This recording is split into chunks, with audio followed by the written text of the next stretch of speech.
കഴിഞ്ഞ ക്ലാസ്സിൽ നമ്മൾ കുറച്ച് കൺസെപ്റ്റുകൾ പരിചയപ്പെട്ടു അല്ലേ. എക്സ്പാൻഷൻ പാത്ത്, എക്കോണമീസ് ഓഫ് സ്കെയിലിൽ ഇരുന്ന കൺസെപ്റ്റുകൾ, പിന്നെ ഇൻറ്റേർണൽ എക്കോണമീസ്. ഇന്നും നമ്മൾ അതേപോലെ കുറച്ച് കൺസെപ്റ്റുകൾ പരിചയപ്പെടുകയാണ്. ഏതൊക്കെയാണ്? Internal economies, external economies, pecuniary economies, real economies, diseconomies of scale. Okay, today we are going to deal with the concept internal economies. Okay, internal economies എന്താണ്, അതുപോലെ external economies, പിന്നെ ഡിസ്എക്കോണമീസ് ഓഫ് സ്കെയിൽ എന്നുള്ള കൺസെപ്റ്റുകളാണ് നമ്മൾ ഇന്ന് discuss ചെയ്യാൻ പോകുന്നത്. What is internal economies? എന്താണ് internal economies എന്ന് പറഞ്ഞാൽ? Internal economies are those scale economies that result from changes within the firm. Internal economies എന്ന് പറഞ്ഞാൽ സ്കെയിൽ ഓഫ് എക്കോണമീസിൽ മാറ്റം വരുന്നത് ഫേമിൻ്റെ അകത്തു നിന്നുള്ള മാറ്റത്തിനനുസരിച്ചിട്ടാണ്. അപ്പോൾ ഫേമിൻ്റെ അകത്ത് എന്തെങ്കിലും മാറ്റം വരുത്തിയാൽ അത് ഭാഗമായിട്ട് സ്കെയിൽ ഓഫ് എക്കോണമീസിൽ മാറ്റം വന്നാൽ അതിനെയാണ് ഇൻറ്റേർണൽ എക്കോണമീസ് എന്ന് പറയുന്നത്. The basic sources of internal economies are efficiencies of size, specialisation and division of labour, by products and volume discounts leading to lower unit prices. അപ്പോൾ ഇൻറ്റേർണൽ എക്കോണമീസ് എന്ന് പറഞ്ഞാൽ ഫേമിൻ്റെ അകത്ത് എന്തെങ്കിലും മാറ്റം വരുത്തിയാൽ സ്കെയിൽ ഓഫ് പ്രൊഡക്ഷൻ അല്ലെങ്കിൽ സ്കെയിൽ ഓഫ് എക്കോണമീസിൽ മാറ്റം വരുന്നതാണെന്ന് പറഞ്ഞു അല്ലേ. അപ്പോൾ ഏതിലൊക്കെ മാറ്റം വരുത്തുന്നത്? എഫിഷ്യൻസീസ് ഓഫ് സൈസ്, അതുപോലെ specialisation and division of labour. Specialisation എന്ന് പറഞ്ഞാൽ എന്താണ്? ഒന്ന് നമ്മൾ കോൺസെൻട്രേറ്റ് ചെയ്ത് വർക്ക് ചെയ്യുക അല്ലേ. അതുപോലെ division of labour, by products, volume discounts leading to lower unit prices. Okay, അപ്പോൾ ഇത് ഓരോന്നും നമ്മൾ 1 by 1 ആയിട്ട് നമ്മൾ ഇനി ഡിസ്കസ് ചെയ്യാൻ പോവുകയാണ്. ആദ്യം പറയുന്നത് efficiencies of size. There are several aspects of size that lead to efficiencies. ഇപ്പോൾ സൈസ് എന്ന് പറയുമ്പോൾ പല ഭാഗത്തു നിന്ന് നമ്മളത് നോക്കേണ്ടതായിട്ടുണ്ട്. There are several aspects. A slightly larger machine may be more productive than a smaller one.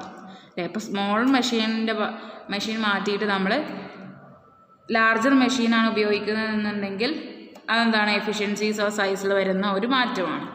1 big machine that produces as much as 3 smaller ones may take up less space than 3 smaller ones. അപ്പോൾ 3 ചെറിയ മെഷീൻസുകൾ കൊണ്ടുവെക്കുന്നതിന് പകരം നമ്മളൊരു വലിയൊരു machine വെച്ചാൽ അതിന് പ്രൊഡക്ഷനും കൂടും, അതുപോലെ നമുക്ക് ലെസ് സ്പേസ് മതി അല്ലേ. ലെസ് സ്പേസ് കൊണ്ട് നമുക്ക് കൂടുതൽ പ്രൊഡക്ഷൻ നടത്താൻ കഴിയും. The number of machine operators is reduced from 3 to 1. അങ്ങനെ ആകുമ്പോൾ മെഷീൻ ഓപ്പറേറ്റേഴ്സിന് നമ്മൾ 3 ആളുകളിൽ നിന്ന് നമുക്ക് 1 എന്നുള്ള രീതിയിലേക്ക് കുറക്കാൻ കഴിയും. 1 building is easier to maintain and increases the amount of work space without proportionately increasing the materials to build them. അതിന് പുറമെ എന്താണ്? ഒരു ബിൽഡിംഗ് ആയിരിക്കും നമുക്ക് ഏറ്റവും ഈസിയർ ആയിട്ട് കൊണ്ടുപോകാൻ കഴിയുക അല്ലേ. ഒരുപാട് എണ്ണത്തിന് വർക്ക് സ്പേസിനേക്കാളും നമുക്ക് വർക്ക് സ്പേസ് എണ്ണത്തിനേക്കാളും കൂടുതൽ ഒന്ന് മാത്രമാണെന്നുണ്ടെങ്കിൽ നമുക്കത് മെയിൻറ്റെയിൻ ചെയ്യാനും കൂടി ഈസി ആയിരിക്കും. So this all comes under the headings efficiencies of size. Okay.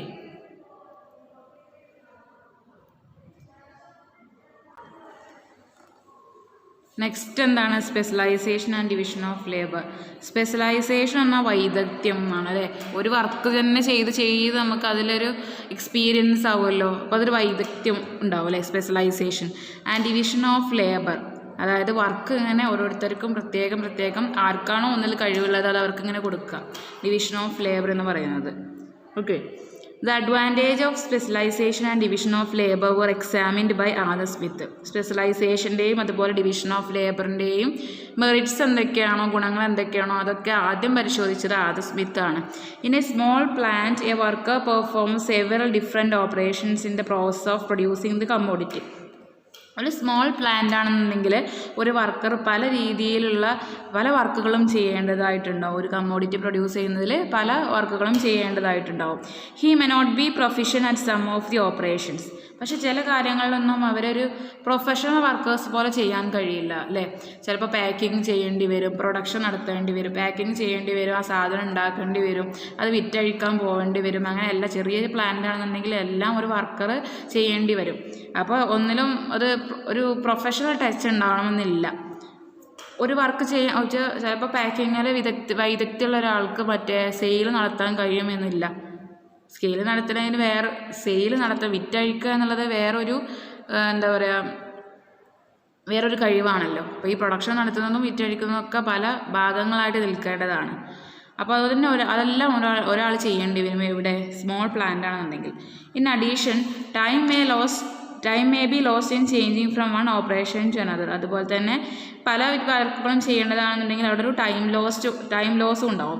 In a larger plan greater specialisation may be possible. അപ്പോൾ ലാർജർ പ്ലാന്റ് ആണെന്നുണ്ടെങ്കിൽ അവിടെ ഗ്രേറ്റർ സ്പെഷ്യലൈസേഷൻ തന്നെ നടക്കും. എന്തുകൊണ്ടാണ്? Specialisation on a particular process eliminates the time loss in a changing from one set of tools to another. ഒരു കാര്യം ചെയ്യാൻ ഏൽപ്പിച്ചാൽ ആ കാര്യം തന്നെ ചെയ്താൽ മതി, അതിൽ നിന്ന് മറ്റൊരു കാര്യത്തിലേക്ക് നീങ്ങേണ്ട ആവശ്യമില്ല. അപ്പോൾ അവിടെ സ്പെഷ്യലൈസേഷനും കൂടും, പ്രൊഡക്ഷനും കൂടും. The worker performing a single type of operation develops shortcuts and speed in performing it. ഒരു വർക്കർ ഒരു കാര്യം തന്നെ എങ്ങനെ ചെയ്തുകൊണ്ടിരിക്കുകയാണെന്നുണ്ടെങ്കിൽ ആ ഒരു വർക്കിൽ അവർക്ക് കൂടുതൽ എഫിഷ്യൻ്റ് ആവാനും അതിന് സ്പീഡ് കൂട്ടാനും കഴിയും അല്ലേ. ഈ പാക്കിങ്ങിൽ വരുന്ന ഒരാൾ പാക്കിങ് മാത്രം അങ്ങനെ ചെയ്തുകൊണ്ടിരിക്കുകയാണെങ്കിൽ എക്സ്പീരിയൻസിനനുസരിച്ചിട്ട് അത് എന്ത് ചെയ്യും, അവർക്ക് സ്പീഡ് കൂടും. അപ്പോൾ ഒന്നിൽ നിന്ന് മറ്റൊന്നിലേക്ക് പോകുന്ന ഒരു സമയം ലാഭമാണ്. The efficiency of the workers is likely to be higher and cost per unit of output lower where specialization and division of labor are possible. അപ്പോൾ ഒരു വർക്കേഴ്സിൻ്റെ എഫിഷ്യൻസി എന്ന് പറയുന്നത് ഹയർ ആയിരിക്കും എപ്പോൾ, and cost per unit of output lower. ഓരോ ഔട്ട്പുട്ടിനും വരുന്ന കോസ്റ്റും എന്ത് ചെയ്യും, കുറവായിരിക്കും. വർക്കേഴ്സിൻ്റെ എഫിഷ്യൻസി കൂടുതലും ഔട്ട്പുട്ടിന് വരുന്ന കോസ്റ്റും ചിലവായിരിക്കും. എപ്പോൾ ഔട്ട്പുട്ടിന് വരുന്ന കോസ്റ്റ് കുറവായിരിക്കും എപ്പോൾ, specialisation and division of labour are possible. സ്പെഷ്യലൈസേഷനും ഡിവിഷൻ ഓഫ് ലേബറും എല്ലാം നടക്കുകയാണെന്നുണ്ടെങ്കിൽ നമ്മൾ ഔട്ട്പുട്ട് പ്രൊഡക്ഷൻ നടത്തുമ്പോൾ അതിൻ്റെ കോസ്റ്റ് കുറവായിരിക്കും. അതുപോലെ വർക്കേഴ്സിൻ്റെ എഫിഷ്യൻസി എന്ന് പറയുന്നത് കൂടുതലുമായിരിക്കും. ഓക്കെ, അപ്പോൾ സ്പെഷ്യലൈസേഷനും ഡിവിഷൻ ഓഫ് ലേബറും എന്തിനു വേണം? ഇൻറ്റേർണൽ എക്കോണമീസ്, അതായത് അതിൻ്റെ ബെനിഫിറ്റ് ഉണ്ടാകുമ്പോൾ അത് നമുക്ക് ഉപയോഗിക്കാൻ പറ്റും. അതായത് സ്പെഷ്യലൈസേഷനും ഡിവിഷൻ ഓഫ് ലേബറും അതിനൊരു റീസൺ ആണ്.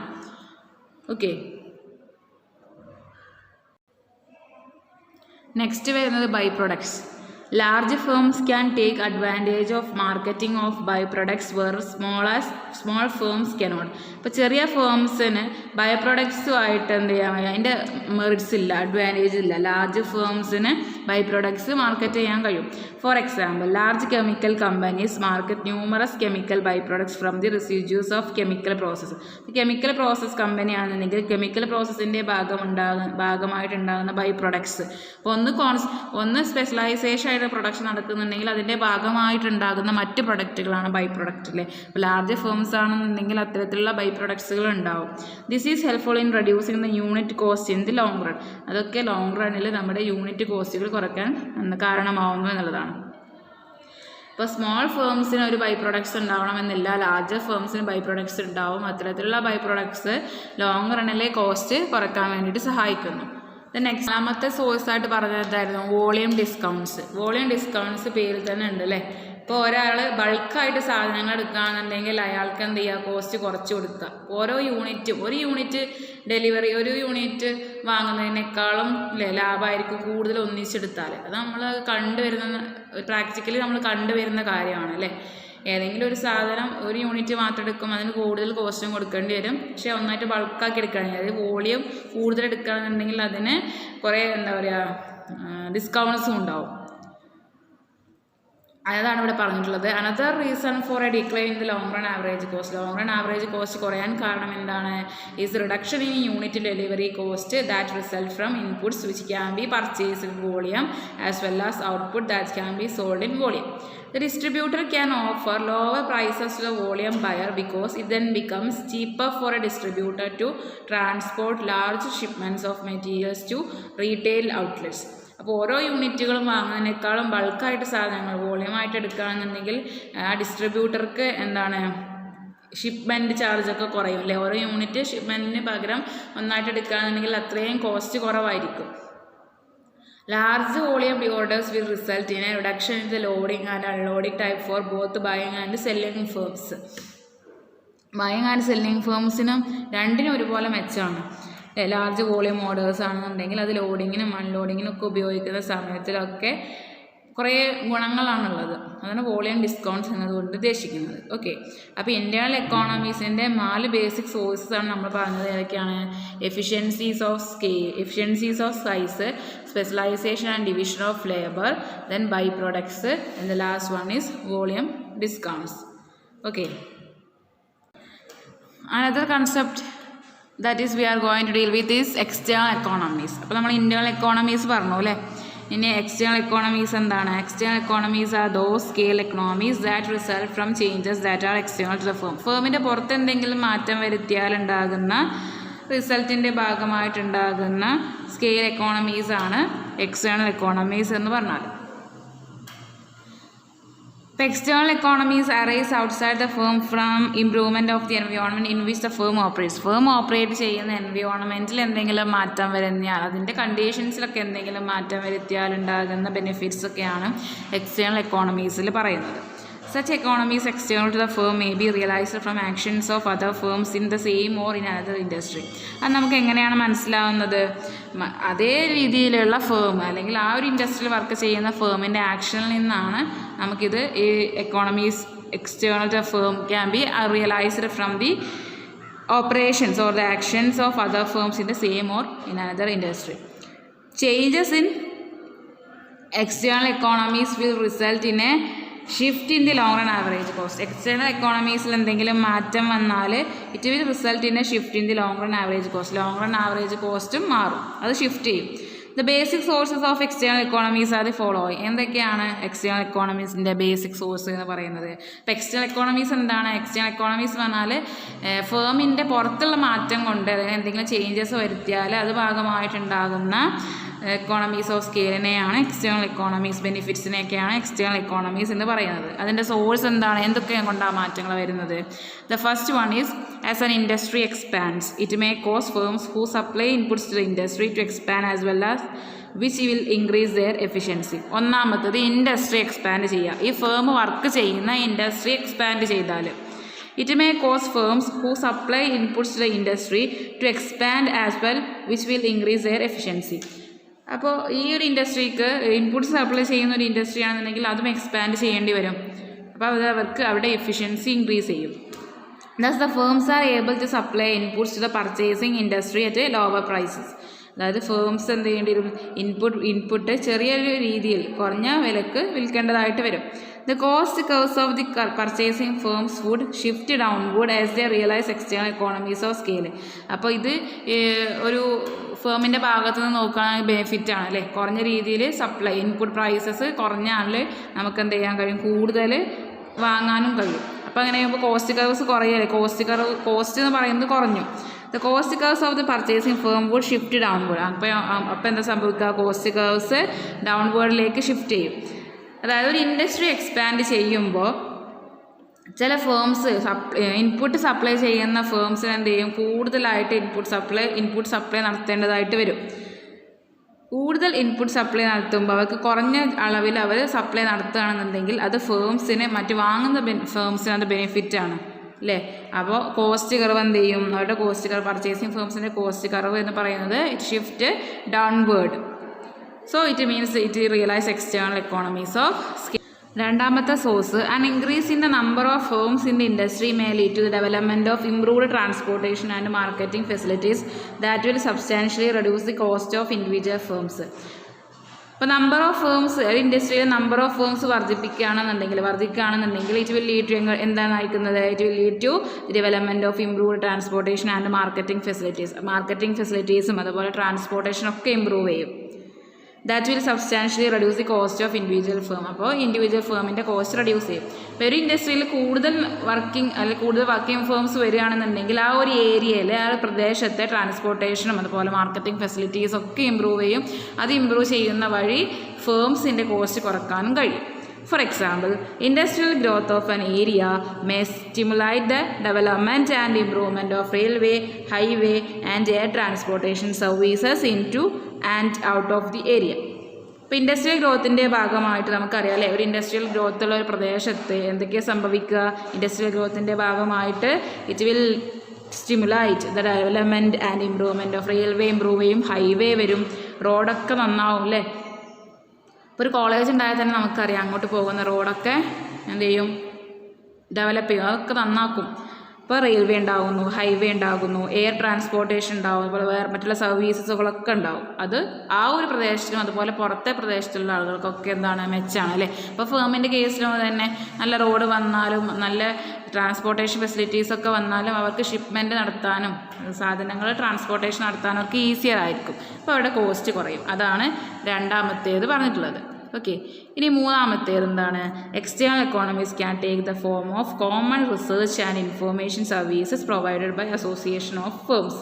ഇപ്പോൾ ഫേംസ് എല്ലാമാരും കൂടിച്ചേർന്നാൽ അവർക്ക് റിസർച്ച് നടത്താം, അതുപോലെ ഇൻഫോർമേഷൻ സർവീസുകളൊക്കെ കണ്ടക്ട് ചെയ്യാൻ കഴിയും. അതാണ് മൂന്നാമത്തെ സോഴ്സ്.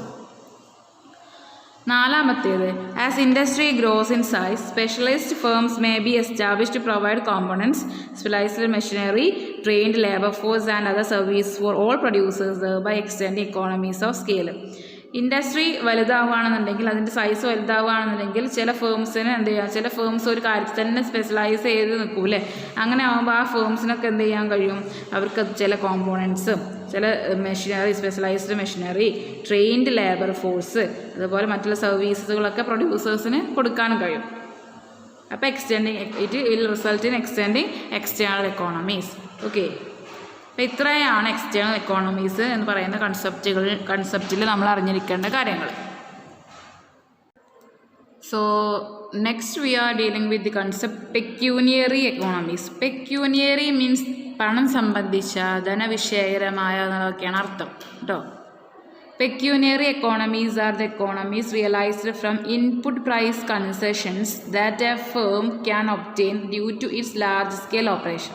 ഒരു ഫേമിൻ്റെ ലാർജ് സ്കെയിൽ ഓപ്പറേഷൻ്റെ ഭാഗമായിട്ട് ഇൻപുട്ട് പ്രൈസിൽ എന്തെങ്കിലും കൺസെഷൻ കിട്ടുകയാണെന്നുണ്ടെങ്കിൽ, കുറവ് വരികയാണെന്നുണ്ടെങ്കിൽ അതിൻ്റെ ഭാഗമായിട്ടുണ്ടാകുന്ന എക്കോണമീസിനെയാണ് പെക്യൂനിയറി എക്കോണമീസ് എന്ന് പറയുന്നത്. Thus, pecuniary economies result from paying lower prices for the factors of production due to bulk buying by a large firm. ഒരു ഫേം ഫാക്ടേഴ്സ് ഓഫ് പ്രൊഡക്ഷനെ ബൾക്കാക്കിയിട്ട് എടുക്കുമ്പോൾ അതിന് ലോവർ പ്രൈസ് കൊടുത്താൽ മതി അല്ലേ. ലോവർ പ്രൈസ് കൊടുക്കുമ്പോൾ അവർക്ക് എക്കോണമീസ് ഓഫ് സ്കെയിൽ എൻജോയ് ചെയ്യാൻ കഴിയും. ആ തരത്തിലുള്ള എക്കോണമീസ് ഓഫ് സ്കെയിലിനെയാണ് പെക്യൂനിയറി എക്കോണമീസ് എന്ന് പറയുന്നത്.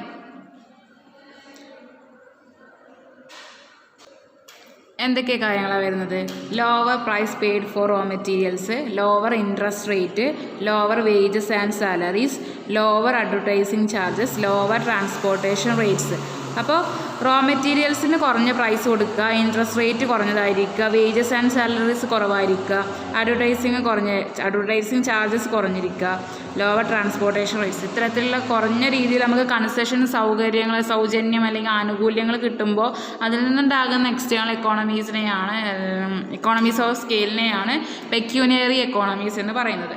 Pecuniary economies do not result in a reduction in the quantity of input uses. Quantity of inputs ഉപയോഗിക്കുന്നതിൽ കുറവൊന്നും വരുത്തുന്നില്ല. ഓക്കെ, അത് ക്വാണ്ടിറ്റി ഓഫ് ഇൻപുട്സ് കുറച്ചുകൊണ്ടല്ല എന്തുണ്ടാവുന്നത്, സാമ്പത്തികമായിട്ട് നേട്ടങ്ങൾ ഉണ്ടാക്കുന്നത്. Pecuniary economies are the result of monopoly or monopsony power enjoyed by a firm. ഒരു ഫേം എൻജോയ് ചെയ്യുന്ന മൊണോപ്സണി പവർ അല്ലെങ്കിൽ മൊണോപ്പൊളി പവർ ആണെന്നുണ്ടെങ്കിൽ അതിൻ്റെ ഭാഗമായിട്ടുണ്ടാകുന്നതാണ് പെക്യൂനിയറി എക്കോണമീസ് എന്ന് പറയുന്നത്. Okay, so next we are dealing with the concept real economies. എന്താണ് real economies? Real economies of scale represent increased efficiency of operations on the part of the firm. ഒരു ഫേമിൻ്റെ ഭാഗത്ത് നിന്ന് അതിൻ്റെ ഓപ്പറേഷനിൽ എഫിഷ്യൻസി വർദ്ധിപ്പിക്കുകയാണെന്നുണ്ടെങ്കിൽ അതിനെയാണ് real economies എന്ന് പറയുന്നത്. Real economies of scale allow a firm to produce a given level of output with a smaller amount of inputs. അങ്ങനെ real economies ഉണ്ടാവുകയാണെന്നുണ്ടെങ്കിൽ smaller amount of inputs ഉപയോഗിച്ചുകൊണ്ട് നമുക്ക് ഔട്ട്പുട്ട് ഇങ്ങനെ കൂടുതൽ ഇൻക്രീസ് ചെയ്ത് നമുക്ക് കൊണ്ടുവരാൻ കഴിയും, ഇൻക്രീസ് ചെയ്ത് പ്രൊഡക്ഷൻ നടത്താൻ കഴിയും. Thus the real economies are associated with a reduction in the physical quantity of inputs used by a firm. അപ്പോൾ റിയൽ എക്കോണമീസ് അസോസിയേറ്റ് ചെയ്തിരിക്കുന്ന ഏതുമായിട്ടാണ്? Reduction in physical quantity of inputs used by the firm. ആ firm ഉപയോഗിക്കുന്ന ഇൻപുട്സിൻ്റെ അളവിൽ കുറച്ച് കൊണ്ടുവരിക, inputs കുറച്ചുകൊണ്ട് പ്രൊഡക്ഷൻ നടത്തുക എന്നതാണ് റിയൽ എക്കോണമീസ് കൊണ്ട് ഉദ്ദേശിക്കുന്നത്. The two major factors that result in the occurrence of real economies are specialization and division of labor and indivisibilities. Okay, രണ്ട് കാരണങ്ങൾ കൊണ്ടാണ് ഇത്തരത്തിൽ റിയൽ എക്കോണമീസ് സംഭവിക്കുന്നത്. ഏതൊക്കെയാണ്? Specialisation and division of labour and indivisibilities. അല്ലെ major factors രണ്ടെണ്ണമാണെന്ന് പറഞ്ഞു. ഏതാണ് first? Specialisation and division of labour. Large firms using assembly line methods of production allow specialisation and division of labour which creates real economies of scale. Large firms ഉപയോഗിക്കുന്ന ഒരു മെത്തേഡാണ് specialisation and division of labour എന്ന് പറയുന്നത്. In assembly line production a labourer is responsible for doing only one job on each product that passes him on the line. Assembly line എന്ന് പറയുന്ന production രീതി ഉപയോഗിക്കുന്നത് large firms ആണ്. അതായത് assembly line production എന്ന് പറഞ്ഞാൽ ഒരു ലേബറർ ഒരു വർക്ക് ചെയ്താൽ മതി അല്ലേ. ഒരു പ്രൊഡക്റ്റ് അവരുടെ മുന്നിൽ എത്തുകയാണെന്നുണ്ടെങ്കിൽ ഒരു വർക്ക് മാത്രം അയാൾ ചെയ്താൽ മതി. Is responsible for doing only one job on each product that passes him on the line. ഇപ്പോൾ പാക്കിംഗ് ആണെന്നുണ്ടെങ്കിൽ പാക്ക് ചെയ്യുന്നത് ഒരാൾ, ആ പാക്ക് ചെയ്യുന്നത് ഒരാൾ, അത് ഇനി ബോക്സിലാക്കണമെന്നുണ്ടെങ്കിൽ അതിന് വേറൊരാൾ. അപ്പോൾ തന്നിരിക്കുന്ന ഏത് വർക്കാണോ ചെയ്യുന്നത് ആ വർക്ക് മാത്രം ചെയ്താൽ മതി. അതാണ് അസംബ്ലി ലൈൻ പ്രൊഡക്ഷൻ എന്ന് പറയുന്നത്. For example, the tightening of a nut or a bolt. For എക്സാമ്പിളായിട്ട് കൊടുത്തിട്ട് എന്താണ്, ബോൾട്ട് ഒന്ന് കൊടുക്കുക, ടൈറ്റൻ ചെയ്യുക, അല്ലെങ്കിൽ നട്ട് ടൈറ്റൻ ചെയ്യുക എന്നുള്ളത്. അത് മാത്രം ചെയ്താൽ മതി. ബാക്കി ഇനിയിപ്പോൾ വേറെ മെഷീൻസ് ഉപയോഗിച്ച് ചെയ്യുന്നത് വേറൊരാൾ ചെയ്യുക. അതാണ് സ്പെഷ്യലൈസേഷൻ എന്നുകൊണ്ട് ഉദ്ദേശിക്കുന്നത്. Assembly line methods are not feasible in a small firm because the small firms total production is not sufficient to support the minute specialisation and division of labour required by each worker. അപ്പോൾ small ഫേമിൽ അതൊരിക്കലും സാധ്യമാവില്ല. അതാണ് പറഞ്ഞിട്ടുള്ളത് കേട്ടോ. Small ഫേമിൽ അതൊരിക്കലും സാധ്യമാവില്ല. എന്തുകൊണ്ടാണ്? ഓരോ വർക്കർക്കും ചെയ്യാൻ ഡിവിഷൻ ഓഫ് ലേബർ ചെയ്യാൻ മാത്രം വർക്കൊന്നും എവിടെ ഉണ്ടാവില്ല, പ്രൊഡക്ഷനൊന്നും എവിടെ ഉണ്ടാവില്ല, ആ സ്മോൾ ഫേംസിലും ഉണ്ടാവില്ല. Hence, the ability to engage in the division and specialization of labor is a potential cause of real economies of scale in firms. ഇപ്പോൾ division and specialisation of labour ഉണ്ടാകുകയാണെന്നുണ്ടെങ്കിൽ അത് റിയൽ എക്കോണമീസ്, അത് efficiency of operation increase ചെയ്യുന്നതിന് സാധ്യമാവുന്നു എന്നുള്ളതാണ്. രണ്ടാമത്തെ factor indivisibilities ആണ്. ഇൻഡിവിസിബിലിറ്റി means അവിഭാജ്യത എന്നുള്ളതാണ്. മേജർ ടൈപ്സ് ഓഫ് ഇൻഡിവിസിബിലിറ്റീസ് ഏതൊക്കെയാണ്? അത് റിസൾട്ട് എങ്ങനെയൊക്കെയാണ് നടക്കുന്നത്? അത് result of a technological machine characteristics, marketing, financial factors, research and development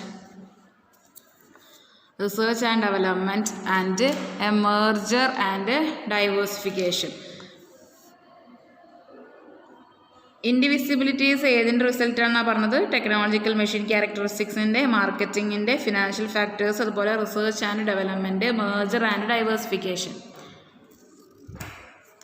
in the case of machine ക്യാരക്ടറിസ്റ്റിക്സിൽ certain machines used in production have an optimal rate of utilization.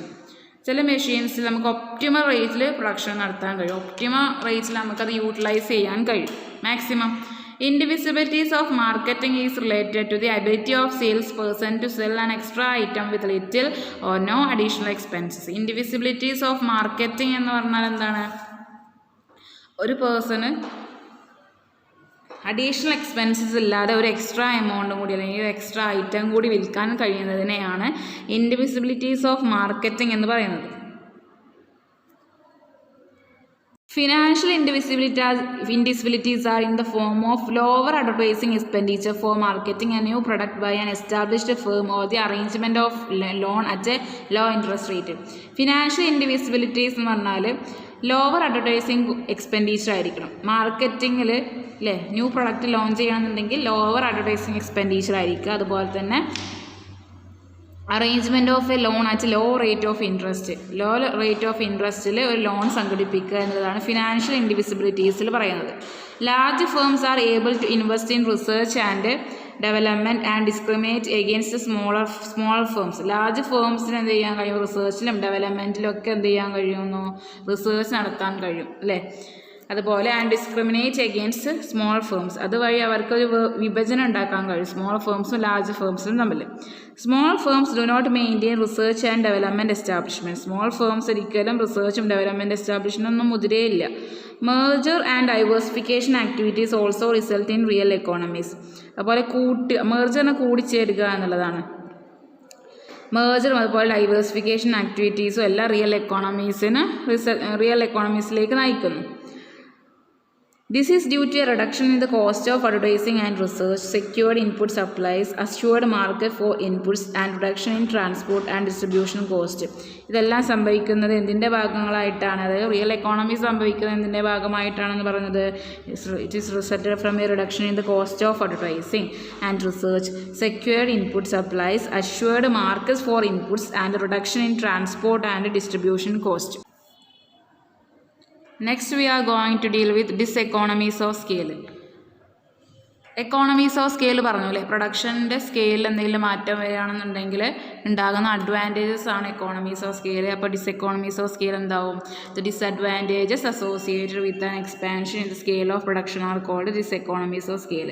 Scale of പ്രൊഡക്ഷനിൽ എന്തെങ്കിലും expansion നടത്തിയാൽ അതിൻ്റെ ഭാഗമായി ഉണ്ടാകുന്ന disadvantage കോട്ടങ്ങളാണ് diseconomies of scale.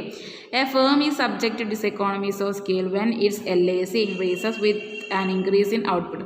Output increase ചെയ്യുകയാണെന്നുണ്ടെങ്കിൽ long run average cost increase ചെയ്യുന്നതിനെയാണ് ഒരു ഫേം ഡിസെക്കോണമീസ് ഓഫ് സ്കെയിലാണെന്ന് പറയാം. അതായത് long run average cost increase ചെയ്യുകയാണെന്നുണ്ടെങ്കിൽ ഡിസെക്കോണമീസ് ഓഫ് സ്കെയിൽ അവിടെ സംഭവിച്ചിട്ടുണ്ട്. Thus, when the LAC curve assumes a positive slope, diseconomies of scale exist. അപ്പോൾ long run average cost curve positively sloped ആണെന്നുണ്ടെങ്കിൽ ഡിസെക്കോണമീസ് ഓഫ് സ്കെയിലാണ് അവിടെ നിലനിൽക്കുന്നത്. Diseconomies of scale arise mainly from managerial inefficiencies. Diseconomies of scale എവിടുന്നാണ് ഉണ്ടാകുന്നത്? Managerial inefficiencies, manage ചെയ്യുന്നതിൽ inefficiencies ഉണ്ടാകുമ്പോഴാണ് diseconomies of scale ഉണ്ടാകുന്നത്. As the firm expands beyond a certain capacity, the efficiency of its management begins to decline. ഒരു certain കപ്പാസിറ്റീനെ അധികമായിട്ട് firm expand ചെയ്യുകയാണെന്നുണ്ടെങ്കിൽ മാനേജ്മെൻറ്റിൽ efficiency കുറയും. ഒരു ലിമിറ്റിന് അധികമായിട്ട് എന്തെങ്കിലും എക്സ്പാൻഷൻ നടക്കുകയാണെന്നുണ്ടെങ്കിൽ മാനേജ്മെൻറ്റ് എന്ത് ചെയ്യും? അത് ഡിക്ലൈൻ ചെയ്യാൻ തുടങ്ങും. The top management is forced to delegate responsibility to assistant managers who in turn rely on their subordinates. ഇപ്പോൾ ടോപ്പ് മാനേജ്മെൻറ്റ് എന്ത് ചെയ്യും? അവർക്ക് ലോഡ് താങ്ങാൻ കഴിയാത്തതുകൊണ്ട് അവരുടെ സബോർഡിനേറ്റ്, അതായത് അസിസ്റ്റൻറ്റ് മാനേജേഴ്സിന് കൊടുക്കും. ഈ അസിസ്റ്റൻറ്റ് മാനേജേഴ്സ് എന്ത് ചെയ്യും? അവരുടെ സബോർഡിനേറ്റിനും കൊടുക്കും. അപ്പോൾ മാനേജ്മെൻറ്റ് ഇൻഎഫിഷ്യൻസീസ് ഉണ്ടാവുന്നു. The contact of top management with the day-to-day operations of the business become more and more remote. അതായത് മുകളിൽ നിൽക്കുന്ന മാനേജ്മെൻ്റ് ഉണ്ടല്ലോ, എല്ലാ ഡേ ടു ഡേ ഓപ്പറേഷൻസും ബാക്കിയുള്ള സബോർഡിനേറ്റേഴ്സുമായിട്ട് കോണ്ടാക്ട് ചെയ്യാൻ കഴിയില്ല. അതെപ്പോഴെങ്കിലേ നടക്കുകയുള്ളൂ. അതിൻ്റെ ഭാഗമായിട്ടൊക്കെയാണ് എന്ത് ചെയ്യുന്നത്? മാനേജറിയൽ ഇൻഎഫിഷ്യൻസി ഉണ്ടാകുന്നത്. അതായത് വർക്ക് ലോഡ്സ് ഫേം ഒരു അതിര് വിട്ടുകാണ്ട് എക്സ്പാൻഷൻ നടത്തിയാൽ ഈ വർക്കൊന്നും ഈ മാനേജ്മെൻറ്റിന് താങ്ങാൻ കഴിയില്ല. ഈ മാനേജ്മെൻറ്റ് ആ വർക്ക് എന്ത് ചെയ്യും? അത് അസിസ്റ്റൻറ്റ് മാനേജേഴ്സിന് കൊടുക്കും. അസിസ്റ്റൻറ്റ് മാനേജേഴ്സ് സബോർഡിനേറ്റ്സ് നടക്കും. അപ്പോൾ ഇവർ തമ്മിലുള്ള കോണ്ടാക്ട് നടന്നിട്ടില്ല എന്നുണ്ടെങ്കിലാണ് ഈ ഒരു മാനേജറിയൽ ഇൻഎഫിഷ്യൻസി ഉണ്ടാവുന്നത്. Okay,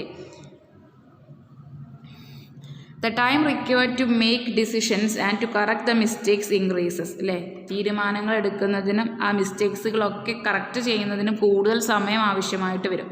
The paperwork, travel expenses, telephone bills, etc. increases as a firm's cost and consumes an increasing portion of their workday. അപ്പോൾ അതുപോലെ പേപ്പർ വർക്കുകൾ, ട്രാവൽ എക്സ്പെൻസസ് അല്ലേ, ട്രാവൽ നടത്താനുള്ള ചിലവുകൾ, ടെലിഫോൺ ബിൽസ് അതൊക്കെ വർദ്ധിക്കും. അപ്പോൾ ഫേമിൻ്റെ കോസ്റ്റിനേക്കാളും നിലനിൽക്കുന്ന ഒരു അഫോർഡബിൾ കോസ്റ്റിനേക്കാളും അത് വർദ്ധിച്ചു വരുന്നു. And consumes and increasing portion of their work day. അതൊക്കെ അവരുടെ വർക്കിനെയും ബാധിക്കും അല്ലേ. അത് കുറേ സമയം അതിന് വേണ്ടി ചിലവഴിക്കാൻ വേണ്ടി വരും. All these factors contribute to reducing the efficiency of management. ഇതിലുള്ള ഫാക്ടേഴ്സ്, ഈ പറയുന്ന ഫാക്ടേഴ്സൊക്കെ മാനേജ്മെൻറ്റിലെ efficiency കുറക്കും. Thus, as the size of the plant increases, per unit cost of production will increase. ഇപ്പോൾ പ്ലാന്റിൻ്റെ സൈസ് ഇൻക്രീസ് ചെയ്താലും അവിടെ പ്രൊഡക്ഷൻ, ഓരോ യൂണിറ്റ് പ്രൊഡക്ഷൻ നടത്തണമെന്നുണ്ടെങ്കിലും കോസ്റ്റ് ഇൻക്രീസ് ചെയ്യുകയാണ്. അപ്പോൾ തന്നിട്ടുള്ള ഒരു ലിമിറ്റിന് അധികമായിട്ട് എക്സ്പാൻഷൻ നടത്തിയാൽ ഉണ്ടാകുന്ന മാനേജീരിയൽ ഇനെഫിഷ്യൻസി ഭാഗമായിട്ടുണ്ടാകുന്ന ഡിസഡ്വാൻറ്റേജസ് എന്തൊക്കെയാണോ അതാണ് ഡിസെക്കോണമീസ് ഓഫ് സ്കെയിൽ എന്ന് പറയുന്നത്. ഓക്കെ അല്ലേ. അപ്പോൾ ഇന്ന് നമ്മൾ കുറേ കൺസെപ്റ്റുകളാണല്ലേ പരിചയപ്പെട്ടത്. ഏതൊക്കെയായിരുന്നു? ഇൻറ്റേർണൽ എക്കോണമീസ് പറഞ്ഞു, അതിലുള്ള ഫാക്ടേഴ്സ് പറഞ്ഞു, സോഴ്സസ് പറഞ്ഞു. എക്സ്റ്റേണൽ എക്കോണമീസ്, പിന്നെ പെക്യൂനിയറി എക്കോണമീസ്, പിന്നെ റിയൽ എക്കോണമീസ്, അത് കഴിഞ്ഞ് ലാസ്റ്റ് ഡിസെക്കോണമീസ് ഓഫ് സ്കെയിൽ. ഓക്കെ, എല്ലാ കൺസെപ്റ്റുകളും ഒന്ന് ഓർത്ത് വെക്കുക കേട്ടോ.